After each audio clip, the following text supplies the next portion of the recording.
Okay, anytime we have somebody with a sternal fracture, we know that this is blunt chest trauma, and this took a lot of force to create. The sternum is a very thick, very tough bone.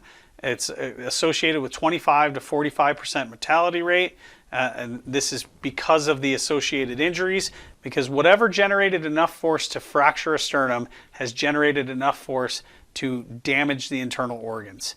This can end up with pulmonary and myocardial contusions, obviously a flail chest if the sternum has left the rib cage and the ribs are broken anywhere else, vascular disruption of the thoracic vessels because we might have something where it's torn and actually bleeding into the thoracic cavity, intra-abdominal injuries because again, this took so much force to create this fracture that we're looking for any other kind of injuries anywhere else, and obviously a head injury because if it went into the sternum, this was a face forward thing and we're looking for anything where it's done some kind of damage to the head as well.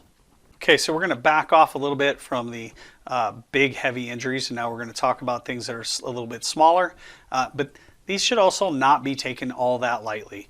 We're going to talk about the management of a clavicle being fractured. And one thing that I do want to caution the AEMT student in is that a completely broken and dislocated clavicle can actually sever arteries or veins underneath the clavicle tissue, where we have the subclavian artery and veins that are coming out of and into the heart. So this usually occurs in children falling with an outstretched hand. It can be something very simple. I mean, I myself have run patients that have fallen off a bed onto, say, a toy or something like that, a small child where they break their collarbone or their clavicle. They're going to be very hesitant to move their arm. They're not going to breathe very deeply because anything creates pain. The clavicle makes up part of the shoulder girdle, and without that supporting structure, any movement can become very painful. So treatment of a fractured clavicle is really just immobilize the arm in the position of comfort. So I'm looking at this particular picture. I don't know, maybe that guy felt comfortable in that position, but typically you're not going to see a lot of patients that are going to let you move their arm anywhere than where it's at already. And so as I instruct in lab, you should look at the way the patient is self-splinting and just provide enough support that they're comfortable. We never want to re-manipulate something, again, because there is a little bit of threat there if you manipulate that you get into the arteries and the veins or the nerves that are running into the arm. So remember, use pretty good caution when you're dealing with manipulating an extremity, especially in the case of a clavicle that's fractured. And then I like to make sure that if you're looking at this, I'm going to nitpick the picture, support the hand, right? We never want the hand to become a weighted fulcrum on the forearm. That's an uncomfortable position to be in. So as you guys remember, as we're teaching this in lab, find the position that the patient is self-splinting. That's the position of comfort that they already know. You're not going to make it any better by trying to manipulate that. And then make sure that you support the entire arm, not just up to the wrist. Okay, so now we're going to talk about the assessment and management of commotio cordis, and this is a blow to the thorax right at the repolarization phase of the ventricles. And the way that's taught to me was imagine a baseball being struck against, say, a pitcher's chest right at the right split second of time when the heart is repolarizing, and that extra bit of force just triggers something to where the heart goes into a spontaneous contraction, which will then send that heart into VFib. So lower down on this slide, it says may respond to ventricular fibrillation provided within the first 2 minutes. I'm not sure what that's supposed to mean. I think that's an error in the slide, and it should say may respond to defibrillation provided within the first 2 minutes. And that's almost all ventricular fibrillation. The earlier we can get electricity on board, the better the outcome is for the patient. All right, so now we're looking at a simple pneumo. And again, this is the accumulation of air in the pleural space. This could be spontaneous or something else that's going on where we have a small rupture in the lung tissue, and as air is escaping the lung tissue, it's compressing the lung away from the actual parietal pleural or pleura, and this is actually crushing that sponge-like tissue down into a smaller and smaller compaction. Now, A spontaneous pneumo can happen in people who have weakened lungs, or they have really large surface areas of their lungs. It's typically thought to happen mostly to very tall, thin people, whereas they may turn and take a breath at the wrong time, and all the stars align and they just pop this little kind of what we call that spontaneous pneumo. They will become suddenly short of breath. They will have kind of pinpoint pain on that side. They will very much be telling you that it's hard to breathe. Now, if we have an open pneumo, this is that sucking chest wound. The patient will take a breath in, and because there's now a hole penetrating the chest cavity or the chest wall, the air is going to leak out of the lung tissue, in between the lung tissue and the chest wall, and then they can also, as they're exhaling and then taking that breath in again, the air will suck in between the chest wall and the lung, and as well through the bronchi. And so the issue with a open pneumo is this will cause a tension pneumo in a quick hurry. The only treatment you have for this is occlusive dressing, some kind of seal over that open wound. We want to burp it occasionally if there's air building up and we can get it to kind of override in pressure, but otherwise that's left closed. This is just showing you that sucking chest wound on inhalation. Again, they're taking a breath in, there's air escaping the lung tissue, which is now pushing into the pleural space, and then while they're taking that breath in, air is also rushing into that hole, further compressing that lung tissue. So again, the big thing on this, that all I can tell you guys is make sure that you get an occlusive dressing or some kind of chest seal over that wound, and then after a few breaths, burp it and see if you can get the excess pressure between the lung and the chest cavity out and cover it back up. The more that we can evacuate without leaving it, right? You don't want to open this up multiple times and allow it to keep sucking in. So we're going to let them take a few breaths, and then we're going to try to burp it, and then we're going to let them take a few breaths, and we'll try to burp it. So now when we move into the progression of a tension pneumo, that's again where we're compressing that lung tissue and it's now pushing across, and it's going to start pushing against the heart. It's going to start choking off the blood supply from the superior and inferior vena cava into the right atria.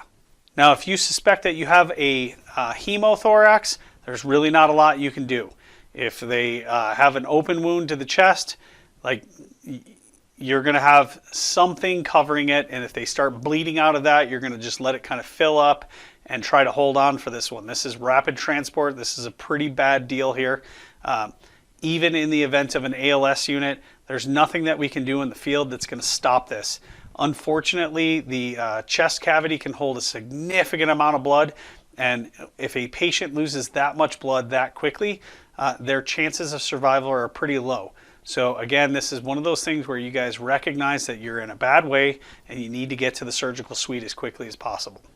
The telltale signs for figuring out whether or not you got a simple pneumo, a tension pneumo, hemo pneumo is, do I have breath sounds that are going away on one side?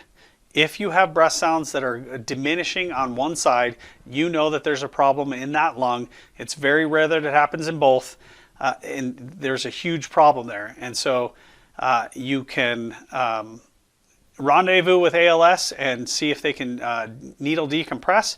But again, the biggest thing is understand that you got that. Do your heads up to the responding facility. Give them early notification that you're losing breath sounds and that you suspect some kind of pneumo, and that your ETA is such and such. That's going to be the best outcome for the patient if they can be dealt with by the receiving physician. All we're doing is managing our ABCs, right? This is no different than anything else. If there's a massive bleed that we can stop, it's CAB, and if there's not a massive bleed, it's ABC.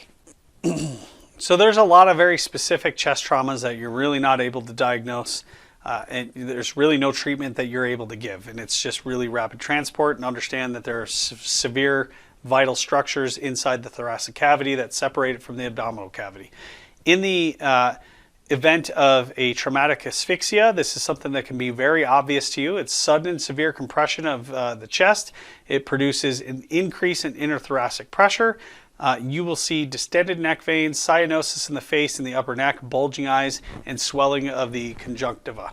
So be aware that If you relieve the pressure from the chest, this patient becomes hypotensive almost immediately. Early recognition of the fact that you're going to have this traumatic asphyxia is key to your success. You're going to rapid transport and you're going to just ventilate these patients and try to get them some kind of fluid stabilization if you have time for the access. Remember that when we're dealing with thoracic injuries, assessment and management of the ABCs is the priority.